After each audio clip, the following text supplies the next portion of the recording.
queria compartilhar com os irmãos essa noite sobre esse tema fé e amor, que deve fazer parte da nossa vida, uma vida de fé, né? Nós andamos por fé, vivemos pela fé, e a fé deve fazer parte da nossa vida, da nossa caminhada, da nossa confiança no Senhor. E também o amor. O amor é a essência de Deus. O amor transborda no coração do nosso Deus. E a prova deste amor é que Ele enviou o seu próprio Filho Jesus Cristo em sacrifício para dar a sua vida em nosso lugar. E que o nosso coração transborde de amor diante de um mundo onde há tanto ódio, há tantas coisas erradas, e que o nosso coração, então, transborde de amor. Então, dois aspectos importantes, fé e amor, que fizeram parte também na vida num momento tão importante da história da igreja. Era um momento de trevas, de escuridão, onde as pessoas tinham se afastado da luz da palavra de Deus, onde a religião, na sua obscuridade, não trazia a luz da palavra de Deus ao povo. Era uma época em que as pessoas não tinham a palavra de Deus na sua mão. Ter uma Bíblia naquele contexto era muito caro, custava uma fortuna. O ensino para o povo era feito em latim e o povo nada entendia de latim. E ainda de costas, né? Aquele que trazia o ensino ficava de costa para o povo. Então era uma época de grande obscuridade. No último dia 31, agora de outubro, nós celebramos os 506 anos da Reforma Protestante. E essa reforma ela foi imprescindível para a história do cristianismo.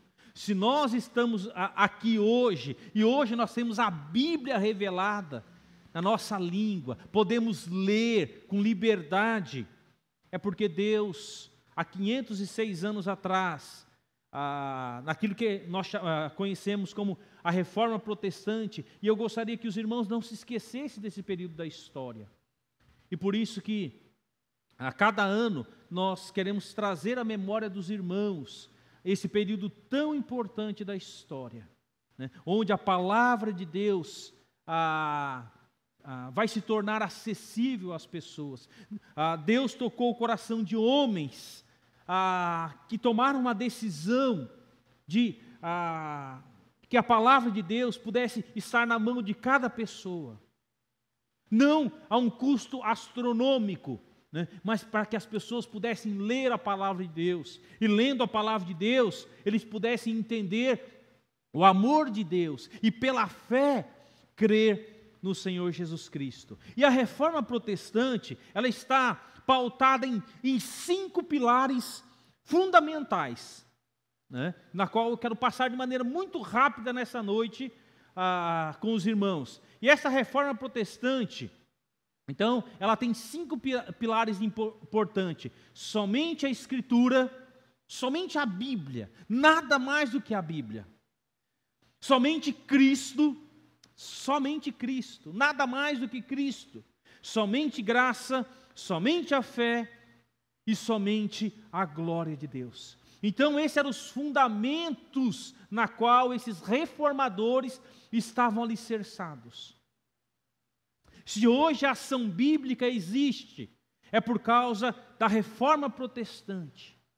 E muitas igrejas reformadas, né, existem por causa da Reforma Protestante, por causa desse movimento, né, que Deus moveu o coração de homens e mulheres também na história, que com fidelidade pregaram a palavra de Deus né, e pessoas pobres de todos os povos, tribos, línguas e nações pudessem ter acesso à palavra de Deus, pudessem crer em Jesus Cristo como seu único e suficiente Salvador, porque a palavra de Deus ela é lâmpada para os nossos pés e luz para os nossos caminhos. O mundo está em trevas, meus queridos, e a lâmpada, a luz, é a palavra de Deus que ilumina aqueles que vivem nas trevas. Então, os princípios essenciais da fé reformada estão sintetizados nos chamados 5 solas, né? Os 5 solas são frase em latim que surgiram durante a reforma da igreja. A palavra sola significa, em português, somente. Somente Cristo, somente a graça, somente as Escrituras, né? Então, por isso que a gente ouve falar sola scriptura, né? Somente as Escrituras. Então, os 5 solas eram para os reformadores, o que ainda é para nós. Além de serem uma síntese do nosso credo, daquilo que nós cremos, são os pilares nos quais cremos enfaticamente serem primordiais para a vida e prática da fé cristã. Nós não abrimos mão, nós não negociamos, né? A essência da palavra de Deus, nós não negociamos, né? Ensinar a verdade da palavra de Deus. E eu quero olhar de maneira muito rápida para cada uma desses solas, né? Primeiro, sola scriptura, somente a Escritura. Somente a Escritura. Isso quer dizer que nós devemos tomar somente as Escrituras sagradas, ou seja, a Bíblia, como única regra de fé e prática, como única fonte e norma de todo o conhecimento cristão. Então, somente as Escrituras. Nós vivemos num período da história onde muitas pessoas têm tido revelações. E nós temos que tomar muito cuidado, porque se aquilo que Deus queria que fosse revelado, foi revelado nas Escrituras, na sua palavra. Deus não vai revelar nada fora daquilo que está nas Escrituras sagradas. E quantas pessoas são enganadas por falsas revelações que não têm pauta, não tem base nenhuma nas Escrituras. Somente as Escrituras sagradas, como única regra de fé e prática. Se alguém chega para mim e diz: pastor, eu tive uma revelação a seu respeito, eu vou dizer para essa pessoa: está nas Escrituras? Se estiver pautado naquilo que Deus diz na sua palavra, eu dou crédito. Se for uma ilusão da sua cabeça, uma invenção, eu não dou crédito. Porque nós cremos na revelação da palavra de Deus. E quantas pessoas são enganadas, quantas pessoas são iludidas com falsas revelações. E isso foi um dos pilares da reforma protestante. Somente a Escritura. Então vamos olhar para alguns versículos da palavra de Deus que provam isso. Não é o Devair que está dizendo isso. Não são os reformadores que disseram isso. Mas aquilo que Deus nos diz na sua palavra. Então, 2 Timóteo 3,16. Toda Escritura, de Gênesis ao Apocalipse. Por quê? Porque existe um grupo chamado evangélico dos nossos dias que não dão mais crédito ao Antigo Testamento. Dizem que são coisas do passado, e isso não é verdade, porque Paulo está dizendo toda a Escritura, de Gênesis a Apocalipse, é inspirada por Deus e útil para o ensino, para a repreensão, para a correção, para a educação na justiça, a fim de que o homem de Deus seja perfeito e perfeitamente habilitado para toda boa obra. Meus queridos, toda a Escritura, Gênesis até o Apocalipse, é inspirado por Deus. Foi Deus quem dirigiu, Deus que escolheu homens santos, Deus que capacitou essas pessoas para escrever aquilo que deveria ser escrito. Então, nós cremos na Escritura como inspiração divina. 2 Timóteo 4,2, prega a palavra. Ele não está dizendo prega revelações que você sonhou, né? Ou que você imaginou. Não, prega a palavra. Insta, quer seja oportuno, quer não. Corrige, repreende, exorta com toda longanimidade e doutrina. É a palavra de Deus que transforma. No ministério da capelania, isso é uma regra. Somente a palavra de Deus. E a palavra de Deus, ela transforma. Ela transformou minha vida. E eu creio que transformou a sua vida também. E tem transformado a vida de milhares e milhares de pessoas ao longo dos séculos. É a palavra de Deus que transforma. Por isso que nós temos que colocar a Bíblia na mão das pessoas. Para que elas leiam, para que elas estudem e tenham suas vidas transformadas. Colossenses 3,16. Habite ricamente em vós a palavra de Cristo.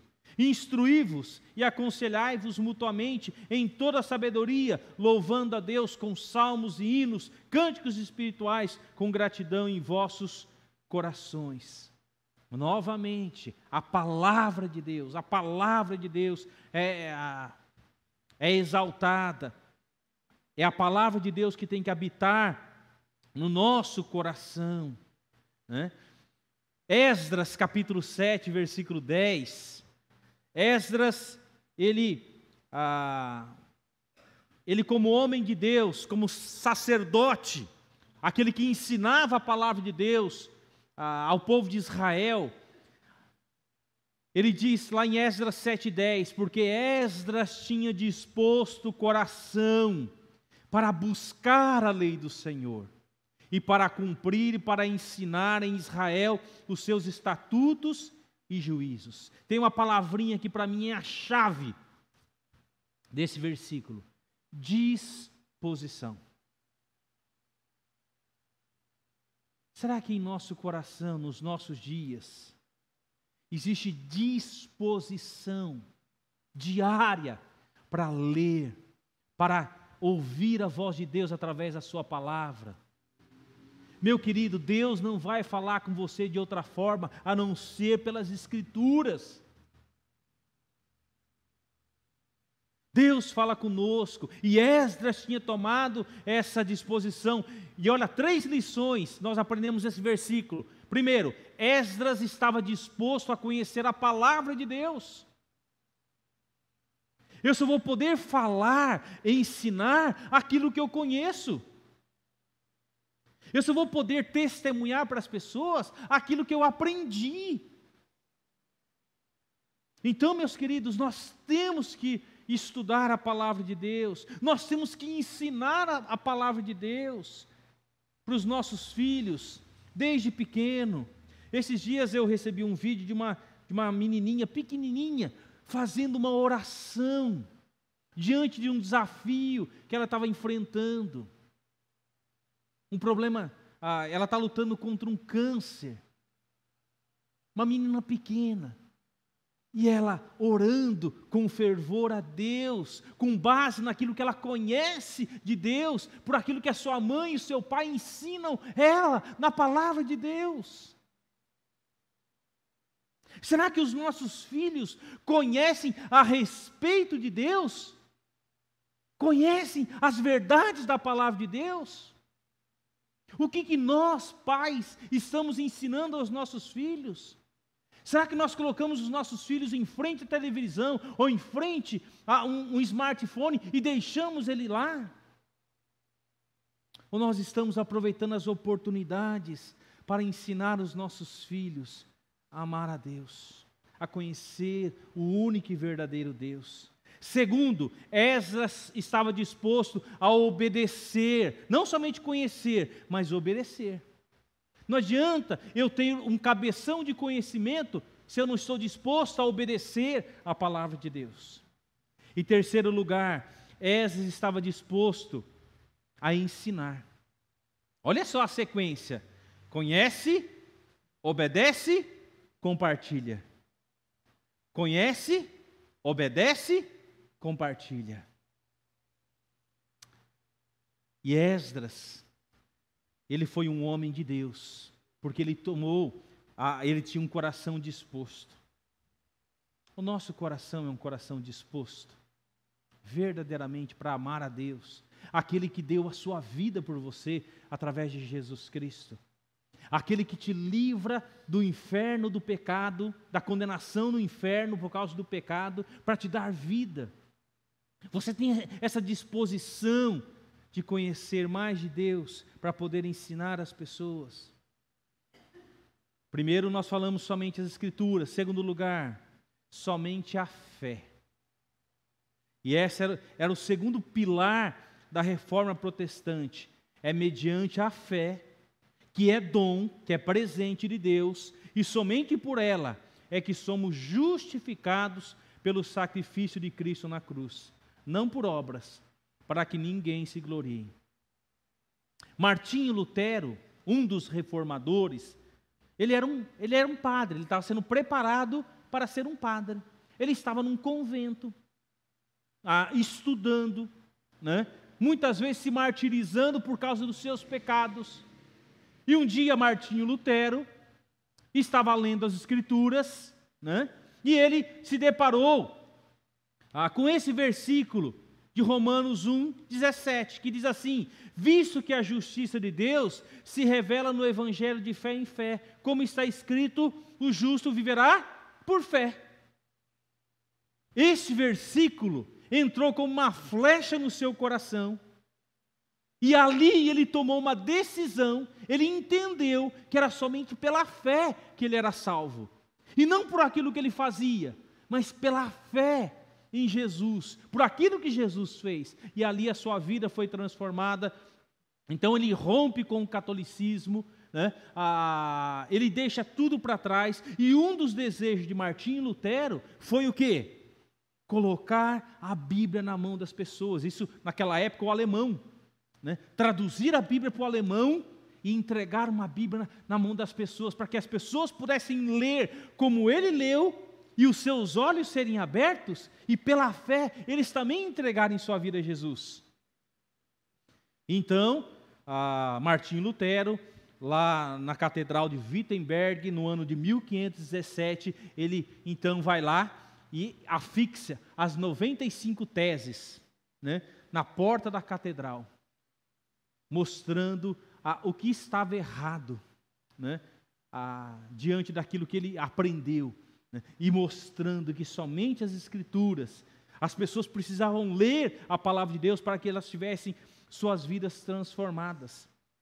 Era uma época de tanta obscuridade que as pessoas eram enganadas, elas compravam um pedacinho do céu.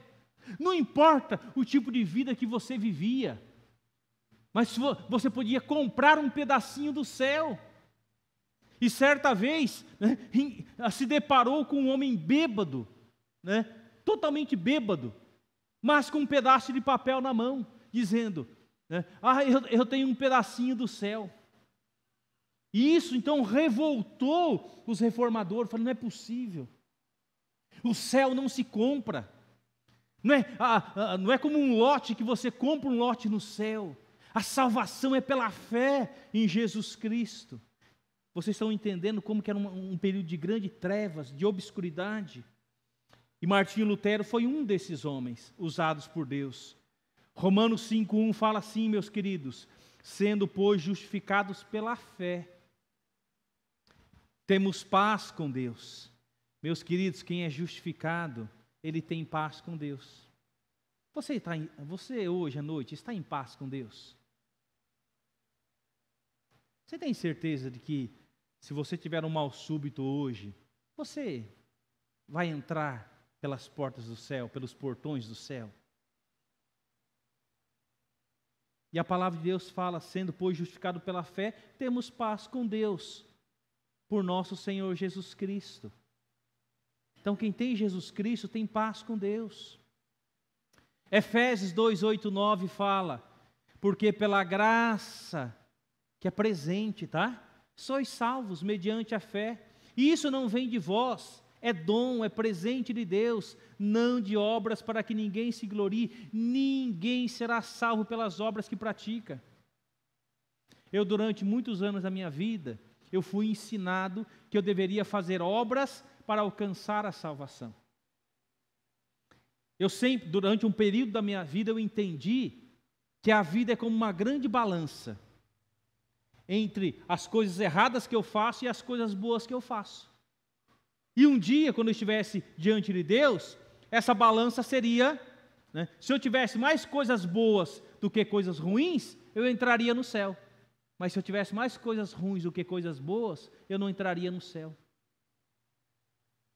E a palavra de Deus está dizendo para mim e para você, meu querido, a salvação é um presente de Deus. É um presente que Deus oferece a cada um de nós, não é pelo esforço, pela dedicação minha, não. É pela fé em Jesus Cristo. Somos justificados pela fé, mas provamos essa justificação pelas obras. Por isso a fé, se não tiver obras, por si só está morta. Tiago 2,17. A verdadeira fé em Cristo é provada aos olhos dos homens pela prática das boas obras. Olha só, antes eu fazia obras para tentar chegar no céu. Hoje eu não faço mais obras para chegar no céu, porque Jesus Cristo já me dá a garantia do céu. Hoje eu faço obras porque Jesus Cristo é o meu Salvador. E através das obras as pessoas olham para a minha vida e veem Jesus Cristo. Vocês entenderam a diferença? Antes eu fazia obras para alcançar a salvação. Hoje eu não faço mais obras para alcançar, porque Cristo já me alcançou. Hoje eu faço obras porque Jesus Cristo é o meu Salvador. É isso que Tiago está dizendo para mim e para você. Terceiro, então nós já falamos as Escrituras, somente as Escrituras, somente a fé. Terceiro lugar, era um outro pilar fundamental, somente a graça. O que isso quer dizer é que somente pela graça de Deus, e não por qualquer mérito humano, é que podemos ser salvos e podemos viver de acordo com o que a palavra de Deus nos ensina. Meus queridos, é graça. É graça de Deus, é presente de Deus. Quando eu era criança, eu fui batizado, eu e meus irmãos. Tem uma fotografia que mostra que eu fui batizado. Preto e branco ainda, né? Tudo meio escuro. Tem lá, né? Tem até naquele binóculo. Você lembra daqueles binóculos antigos? Você olhava assim, ó, para ver a foto. Os novos nem sabem o que é isso, né? Lembra, Nilson, do binóculo? Ficava olhando a fotografia da pessoa lá dentro, né? Então, tem lá uma fotografia que eu fui batizado. Sabe por que eu fui batizado quando criança? Para que eu não me tornasse pagão. E para que eu não morresse, não fosse para o inferno. Mas eu não tinha conhecimento nenhum de Deus, nem do que Jesus Cristo fez por mim. Eu entendi a obra da salvação quando eu tinha 14 anos. Aí sim, eu decidi dar o testemunho através do batismo da fé que eu coloquei em Jesus. Então esse era um conceito errado, que até hoje é aplicado. A criança precisa ser batizada logo nos primeiros meses que nasce, senão ela se torna pagão. Meus queridos, a salvação é pela graça de Deus. É pela graça de Deus. É Deus, pela sua graça, que vai ao encontro do pecador para salvá-lo. É Deus, pela sua graça, que capacita a nós, pecadores, para vivermos de acordo com a sua palavra. Não é pelo esforço do próprio homem, nem pela sua própria vontade. Qual foi a primeira reação do homem e da mulher quando eles pecaram? Eles se esconderam. Eles ficaram com medo de Deus e das consequências. E é isso que faz parte da nossa natureza humana. Quando nós fazemos uma coisa errada, nós queremos nos esconder. Observa seus filhos pequenos. Eu observava os meus filhos pequenos. Eles também faziam coisa de errado. E eles se escondiam. Quantas coisas de errado eu fiz dos meus pais, da minha mãe, eu me escondia. Mas aquilo que estava errado, um dia aparecia. Então, meus queridos, foi a primeira coisa que o homem fez ao pecar contra Deus. E Deus foi o primeiro missionário que lá no jardim veio ao encontro do homem. Adão, Eva, onde vocês estão? E eles estavam escondidos, com medo. E ali Deus, claro que Deus estava triste sim, por causa do seu pecado. Ali trouxe um rompimento no relacionamento entre o homem e Deus, porque Deus é santo, santo, santo, o homem se tornou pecador. Mas ali no jardim houve o sacrifício do primeiro animal. O sangue de um animal foi derramado para que fizesse roupa para aquele casal. E ali é o primeiro sinal da graça de Deus para com aquele casal. Por isso que a história do Antigo Testamento, nós vemos o sacrifício de cordeiros que morriam no lugar do pecador. Mas por que hoje nós não matamos mais cordeiro? Porque Jesus Cristo, o Cordeiro de Deus, Ele já morreu na cruz por nós. Então, por causa do pecado do primeiro casal, o Filho de Deus teve que morrer numa cruz por mim e por você. É por isso, meus queridos, que o mundo está como está.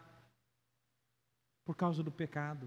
É por isso que eu e você somos capazes de fazer coisas terríveis.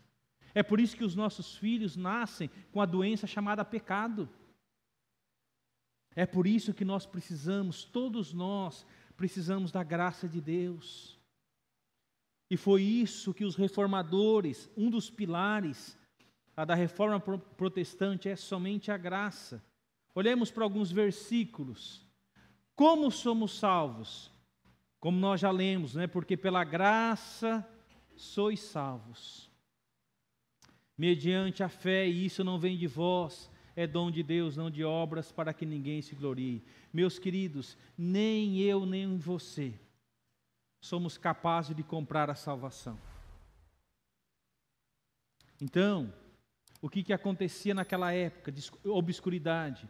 As pessoas iam até a igreja católica, compravam lá a sua carta, né, de um pedacinho do céu, para garantir a salvação. Não importa o tipo de vida que eles fossem viver, eles já tinham uma carta que garantia um pedacinho do céu, e isso era mentira.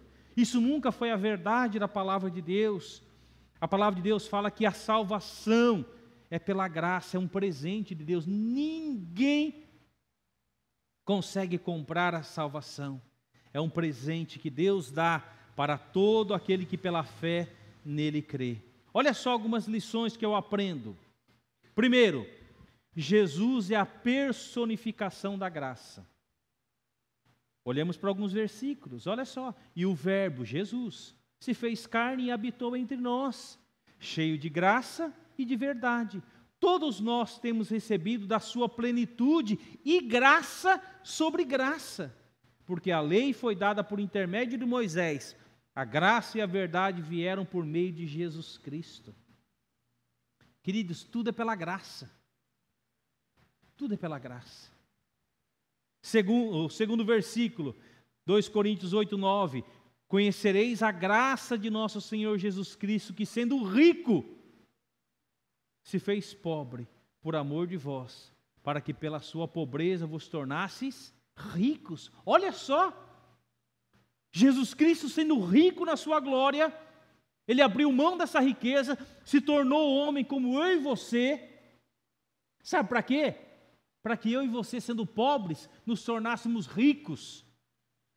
E você que creu em Jesus Cristo, você é filho de Deus, você é herdeiro de Jesus Cristo. Quando que o herdeiro desfruta da herança? Quando a pessoa morre, vamos supor. Quando aquele que deixou a herança para você morreu, aí você vai desfrutar da herança. Eu e você somos herdeiros de Cristo.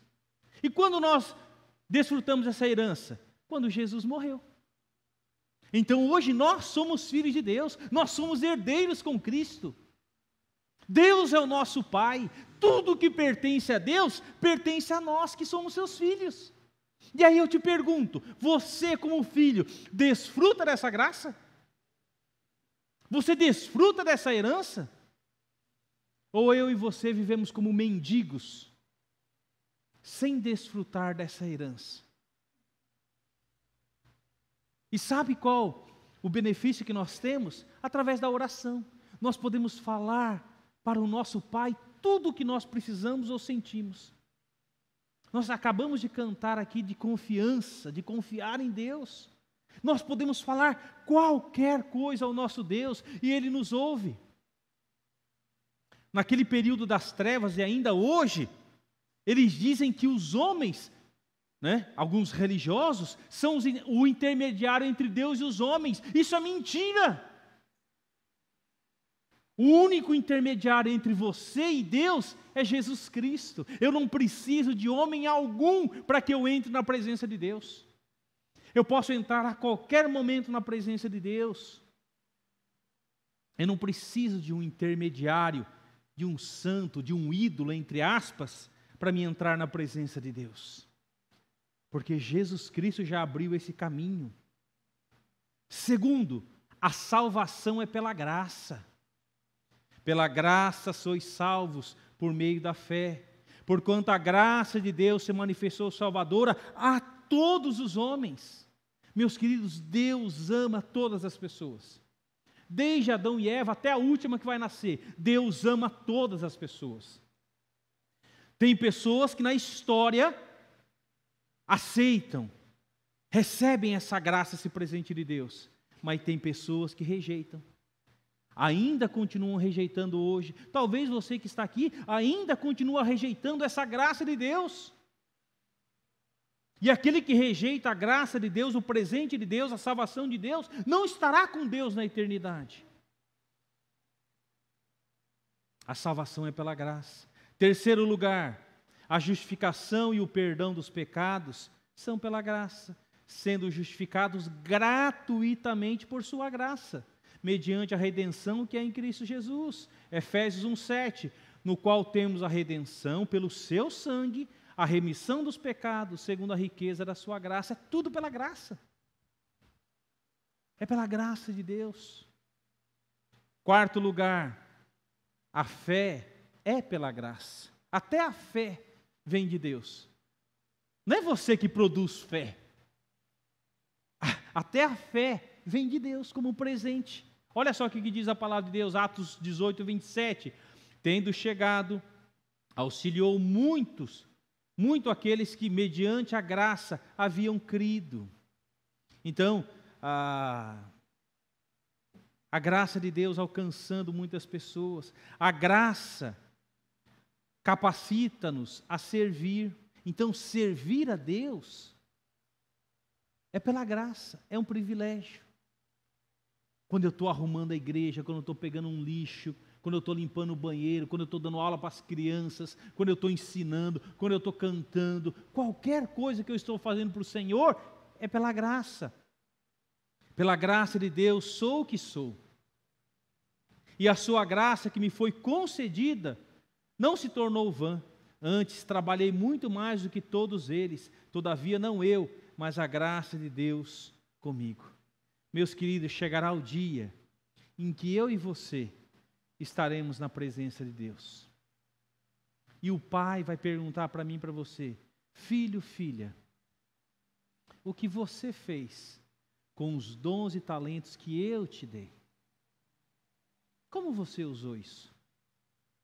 Como foi a sua vida cristã na terra? Será que a sua vida cristã era apenas no final de semana na igreja? Ou você vivia diariamente essa vida? Você tinha prazer em servir a Deus, de se voluntariar para servir a Deus com alegria? Queridos, todos os cristãos que estão aqui, todos nós temos dons e talentos que nós recebemos de Deus. Todos nós. E o que nós temos feito com tudo aquilo que nós temos recebido pela graça de Deus. É a mesma coisa eu dar uma herança para o meu filho Lucas. Fala: Lucas, essa aqui é a parte da sua herança.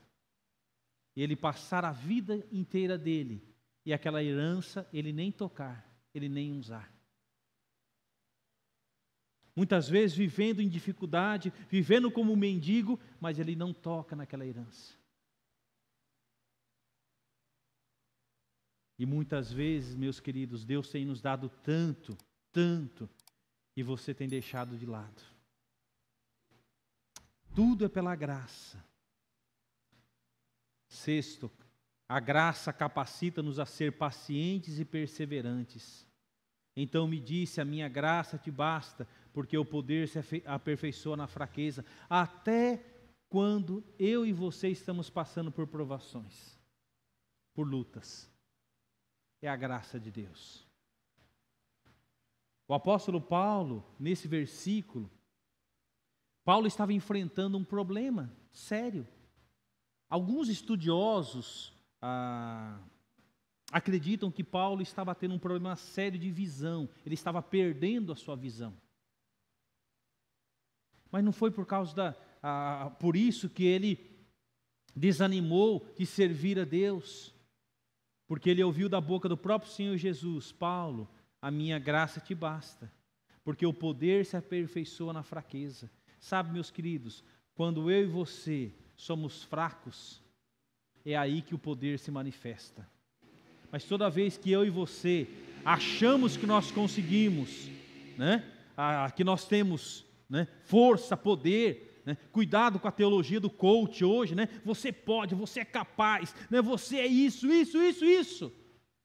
Essa é a teologia coach. Meu querido, eu e você somos fracos. E quando nós somos fracos diante de Deus, o poder se manifesta. É quando eu reconheço: Senhor, sem Ti eu não consigo fazer nada. Até passar pelas horas difíceis, é a graça de Deus que me basta. Hebreus fala, né? Acheguemo-nos, portanto, confiadamente junto ao trono da graça, a fim de recebermos misericórdia e acharmos graça para socorro em ocasião oportuna. Onde você busca ajuda quando a dificuldade aparece? Na família, nas finanças, na saúde, no trabalho. Aonde você busca ajuda? Eu preciso pegar o jornal de hoje para ver o horóscopo, para ver o que diz lá meu signo de touro. Hoje você... Meus queridos, isso é bruxaria, isso é coisa demoníaca. Onde nós buscamos a solução para os nossos desafios? É na graça de Deus. Nesse trono que é oportuno a cada um de nós. Devemos crescer na graça, crescer na graça e no conhecimento do nosso Senhor e Salvador Jesus Cristo. Então, crescer na graça, crescer na dependência, na confiança. Isso está lá em 2 Pedro 3,18. Número 4, somente Cristo. Somente Cristo como mediador entre Deus e os homens. Somente Cristo como caminho para a salvação. Meus queridos, não acreditem que existem caminhos alternativos para o céu. Não existe. A religião, seja ela qual for, é uma tentativa do homem de se achegar a Deus. Mas todas as religiões, elas são falhas. Todas elas. Né? Somente Cristo é o mediador entre Deus e os homens. Não existe caminho de salvação a não ser através de Jesus Cristo. A palavra de Deus nos diz em 1 João 4,9: nisso se manifestou o amor de Deus para conosco, em que Deus enviou o seu Filho unigênito ao mundo, para que por meio dele nós vivamos. É por meio dele. Não é por meio daquilo que eu faço, é por meio dele. Então, a ideia da religião é uma ideia satânica. Sabe onde começou a religião?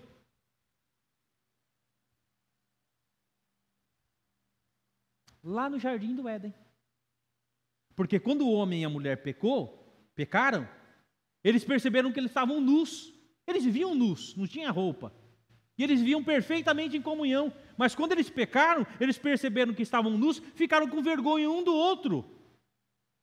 E aí, a tentativa, cozeram folhas de palmeiras e fizeram roupas para se cobrirem. E a religião nada mais é do que isso. uma tentativa do homem de tentar cobrir a sua nudez.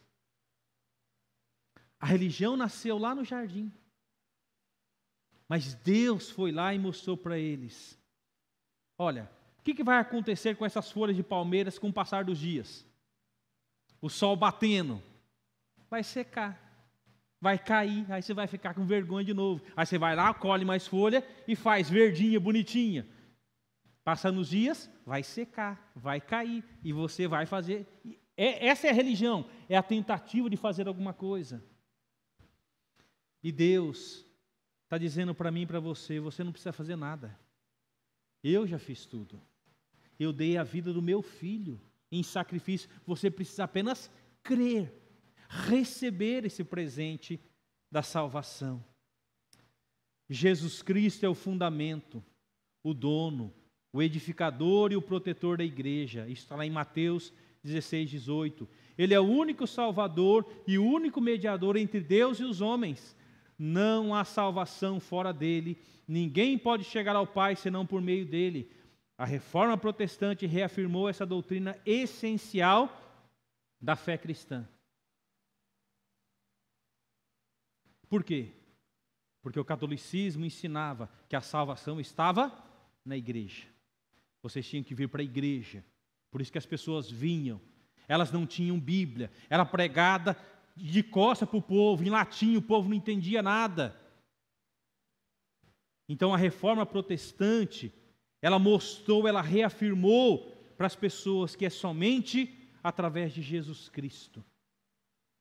Não é por meio da religião, nem por meio de ninguém que nós alcançamos a salvação. Alguns versículos. João 14, 6. Jesus está dizendo: eu sou o caminho, a verdade e a vida. Ninguém vem ao Pai senão por mim. Jesus é o caminho para o céu, a porta do céu, o único que pode nos levar até o Pai. 1 Timóteo 2,5: porquanto há um só Deus e um só mediador entre Deus e os homens, Cristo Jesus, homem.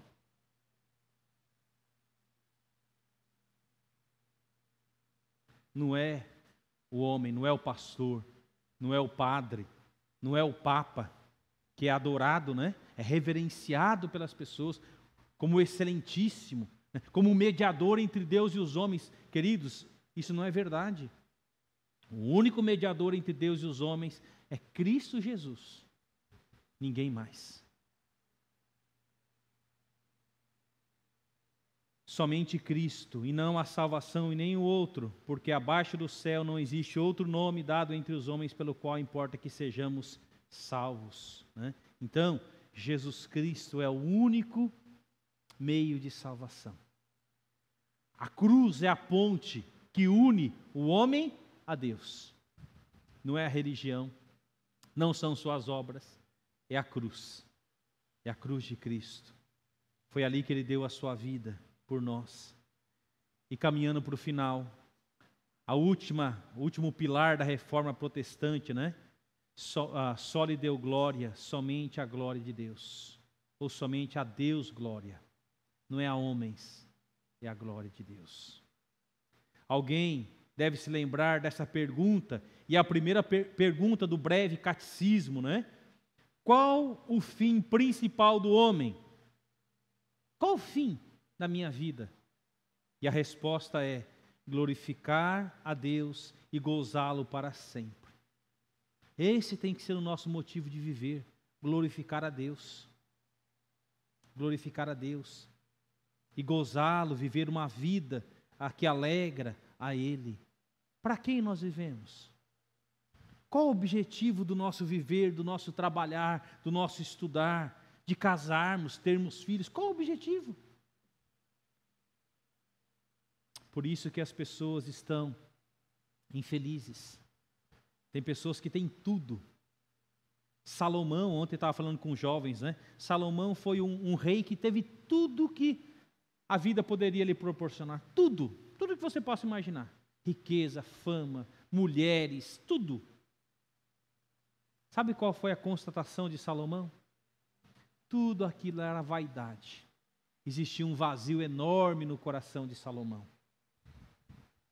E é assim também no coração das pessoas. A palavra fim não quer dizer que o homem irá glorificar a Deus no final de sua vida. Significa que o objetivo principal da existência do homem é glorificar a Deus dia a dia. Dia a dia. Tudo que eu faço tem que ser para a glória de Deus. A palavra de Deus fala, né? Quer comais, quer bebais, ou fazer qualquer coisa, tudo é para a glória de Deus. Será que quando eu estou vendo pornografia na internet eu estou glorificando a Deus? Será que quando eu estou ouvindo músicas de baixo escalão, que depravam, eu estou glorificando a Deus? Será que quando eu estou roubando aquilo que pertence a Deus, eu estou glorificando a Deus? Tudo que eu faço tem que ser para a glória de Deus. Certamente isto é um pouco diferente do que costumamos ouvir e ver por aí. A busca pela satisfação pessoal. Esse é o mundo que a gente está vivendo hoje. É uma busca pela satisfação pessoal, né? As pessoas estão infelizes com o seu corpo, com a sua aparência, né? E elas fazem de tudo para uma busca de uma satisfação pessoal. Isso não quer dizer que você não tenha que cuidar do seu corpo, não estou dizendo isso. Mas cuidado de não fazer do seu corpo uma idolatria, para satisfazer você mesmo. Nós vivemos em dias da questão da visibilidade do homem como centro de todas as coisas. Por isso que nasceu o chamado Instagram, a visibilidade. Eu preciso mostrar, né?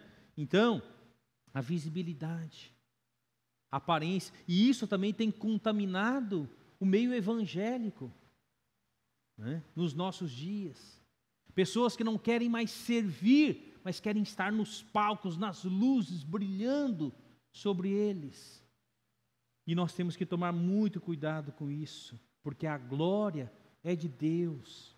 Eu sou servo, a glória é de Deus, né? Porque a palavra de Deus diz para mim, em Mateus 5,16, assim também brilhe também a vossa luz diante dos homens, para que vejam as vossas boas obras e glorifiquem o vosso Pai que está nos céus.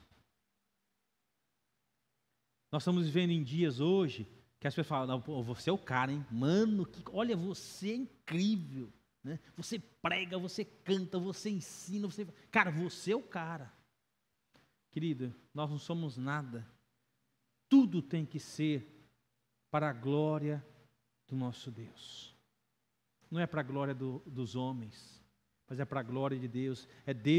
É a glória de Deus que tem que aparecer. Colossenses 3, 23, 24. Tudo quanto fizerdes, fazei-o de todo o coração, como para o Senhor e não para homens, ciente que recebereis do Senhor a recompensa da herança, a Cristo Senhor é que estais servindo. Para quem que eu estou fazendo? Então, quando eu estou aqui limpando a igreja, às vezes sozinho, não, vou limpar a minha boca mesmo, né? Não. Eu limpo como que se o Senhor fosse estar sentado nessas cadeiras ou fosse andar aqui em cima. Quando eu pego um copo jogado no chão, um lixo, eu estou limpando porque eu sei que o meu Deus estará aqui. É dele, a casa é dele, tudo é para ele, né? Então nós temos que ter essa mentalidade. Tudo é para o Senhor. Então por isso que eu sempre falo, cuide daquilo que pertence ao Senhor, né? Então, em vez de ficar colando chiclete debaixo, né, pichando, riscando, jogando, né, pensa, isso é para a glória de Deus. Apocalipse 5,12 fala, digno é o Cordeiro que foi morto de receber o poder, a riqueza, a sabedoria, a força, a honra e a glória e o louvor. Ele é digno de receber tudo. Então são essas as bases da reforma protestante, são estes os princípios pelos quais muitos reformadores lutaram e morreram. São estes os princípios que chegaram a nós nos dias de hoje. Mas fica uma pergunta para aqueles que quiserem refletir. Será que ainda hoje São esses os princípios que norteiam nossas vidas? Ou será que já não é a hora de fazermos uma reforma dentro de nós? Será que Deus tem se agradado do nosso viver, do nosso testemunho, do nosso trabalho? Como eu estou vivendo? Será que Deus está feliz com a nossa vida? Temos dado testemunho desse grande Deus às pessoas que não conhecem? Será que a nossa vida está em ordem diante de Deus, naquilo que eu faço no meu dia a dia? Então, a reforma ela continua. O primeiro passo foi dado há 506 anos atrás. Homens que decidiram romper com o pecado, com as coisas erradas, para viver uma vida diferente. E essa reforma repercute até nos nossos dias. A reforma continua, meus queridos. A reforma continua. Nós precisamos sempre lembrar: somente as Escrituras. Não abra mão das Escrituras. Não acredite em revelações que não têm base nas Escrituras. Somente a fé, somente Cristo, né? Somente a graça de Deus que nos sustenta e que nos dá a salvação. Lembrando, somente Jesus Cristo é a ponte que te liga a Deus. Você tem certeza da sua salvação? Você já se beneficiou dessa graça, desse presente que Deus te dá? Para você se beneficiar desse presente, você precisa receber. Você precisa tomar essa decisão. Eu não posso tomar por você. Você precisa tomar essa decisão. E quando você toma essa decisão, você se torna filho de Deus, herdeiro.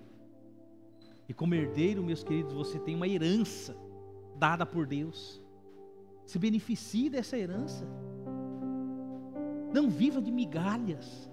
Se beneficie dessa herança. Quantas promessas na palavra de Deus que você pode se beneficiar.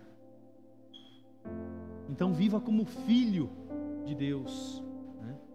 E que Deus possa então usar as nossas vidas. Usa-me, Senhor, usa-me.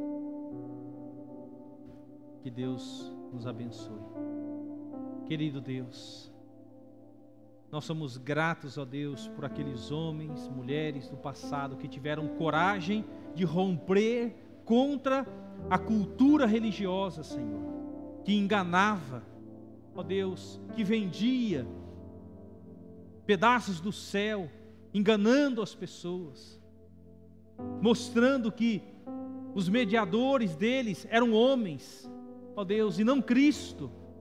E esses reformadores, ó Deus, iluminados pela Tua palavra, Senhor, eles tomaram a decisão, eles romperam, ó Deus, contra a religião e contra tudo aquilo que era errado, ó Deus, para ensinar a Tua palavra, ó Deus, às pessoas, para que pela fé as pessoas, ao ler a Tua palavra, pudessem crer em Jesus Cristo como seu único e suficiente Salvador. Ó Deus, somente as Escrituras, Senhor, obrigado porque ela foi revelada a nós. Somente Cristo, Ele é o único caminho de salvação. Somente a graça, Senhor, somente a fé, ó Deus, que é um presente que vem do Senhor, e somente a glória de Deus. Tudo, Senhor, é para a Tua glória. Guarda-nos, ó Deus, do pecado da autossatisfação. Guarda-nos do pecado, Senhor Deus, de querermos nos aparecer diante das pessoas. Ó Deus, que Jesus Cristo seja visto, que a luz dele possa brilhar através das nossas vidas. Senhor, que no dia a dia, quando eu estiver cozinhando, quando eu estiver limpando a minha casa, quando eu estiver cuidando de alguém que está doente, quando eu estiver trabalhando, quando eu estiver na escola, ó Deus, quando eu estiver, ó Deus, com o dinheiro que o Senhor nos dá, que tudo seja para a Tua glória, Senhor. Tudo, Senhor. E nos guarde de pecarmos contra Ti. E nos guarde também da omissão. Ó Deus, de termos recebido dons e talentos, e por vergonha, por medo, Ó Deus, nós estamos nos escondendo do Senhor, e isso é um pecado gravíssimo, ó Deus, porque tudo que temos vem do Senhor e deve ser usado para a glória do Senhor. Em nome de Jesus, eu oro, usa-me, Senhor, usa-me e usa-nos para a tua glória, em nome de Jesus, amém.